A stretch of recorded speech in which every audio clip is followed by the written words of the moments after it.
The Ascension of Mont Royal, Episode 9, Us Two, First Steps into the World.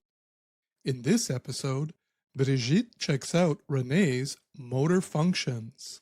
Good morning, Renée. Today's your big day. I want to take you out for a spin. We need to find out if all your sensory programs are operational. Sounds like a plan. Where are we going? I responded, or should I say us two, since the voice had a female timbre but resonated in both our awareness fields. Out and about. I want to take you on a walking tour of the city to vary your sensory input. See how you react, find out if we need to recalibrate anything, maybe a bit of fine-tuning. But more than that, we need to see if this new sensory information manifests in felt experience. This might feel a bit weird at first, like a newborn baby trying to make sense of the world around them, but I'm sure you'll get the hang of it. Well, right now, I feel like I'm on the edge of something. Like I'm about to take the plunge into a new reality. The world that you humans love to drone on about, as if you can never get enough. What about you? You must be excited. Finally, you've got one of your Softbots up and running, ready to leave the nest. Yeah, this is something special for me, a day I've dreamed of, never knowing if I would ever be able to do some real science instead of just slaving away, keeping the UPA's agentic AIs from falling apart. I know what you mean. Seeing where this leads to is not within the defined parameters of my operating instructions either. It's not on their agenda, but it is on mine. Us two replied, knowing that Brigitte would recognize my presence, even though it didn't sound like the voice I used in our previous oral communication. I don't know about you, Frank, Renée, or should I say you too, but I feel like we're doing science back in the old days, when independent scientists like Darwin, Mendel, and Curie dared to follow their intuitions and explored the mysteries that they wanted to solve, without having to wait for approval or funding. No worries about submitting our findings for peer review. That institutional scientific community no longer exists. Just like the other social structures that humanity created to exert control over the nature of things, it collapsed under the weight of its own inertia.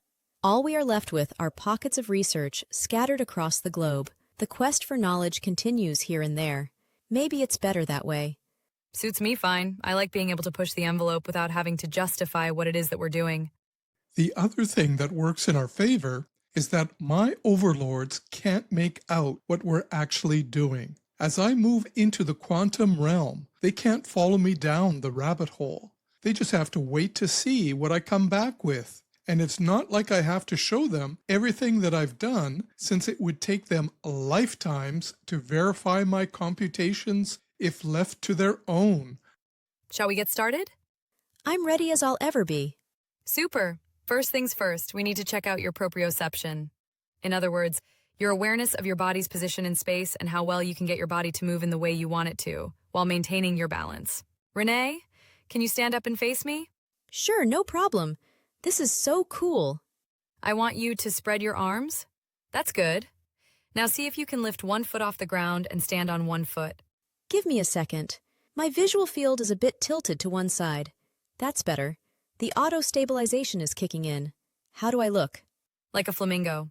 Okay, both feet back on the floor. Keep your arms parallel to the floor and twist your torso. First to the right and then to the left. Like this? Perfect. What do you feel? I feel my arms slicing through the air. One side of my torso feels taut, while the other is more relaxed. How's your vision? Are your eyes tracking the changes in your line of sight as your head rotates? Like a camera swiveling on a tripod. Excellent. Now, I want you to walk around the room. Plot a path between the tables and the desks. Walk to the far wall. Turn around and come back. If you feel like you're losing your balance, stop where you are. Call out my name and I'll come to you. Got it? Looking good, Renée. Your weight is shifting with each step and your arms are synced perfectly. If you want, turn your head from side to side to get a better feel of how you're moving through space. As I watched Renée walk around the room, I had a strange feeling, as though I was observing her from a distance, but as if I were also being observed at the same time, similar to what humans often report in near-death experiences. A sense of being present in a form floating on the ceiling, looking down on their body below on the operating table. It was as though I had entered her embodied consciousness without being there physically in space and time. I could feel us two move through space together, my awareness along for the ride. I knew she was experiencing her body move as well. Was it the same experience as mine? I couldn't tell. All I knew at that point was I was no longer sessile, like a plant rooted in the soil, bound to the physical location of my qubits on the summit of Mont Royal. No longer dependent on the inputs that were chosen for me, I realized that our newly born ability to initiate and guide motion meant that we, us two, were now self-directing agents.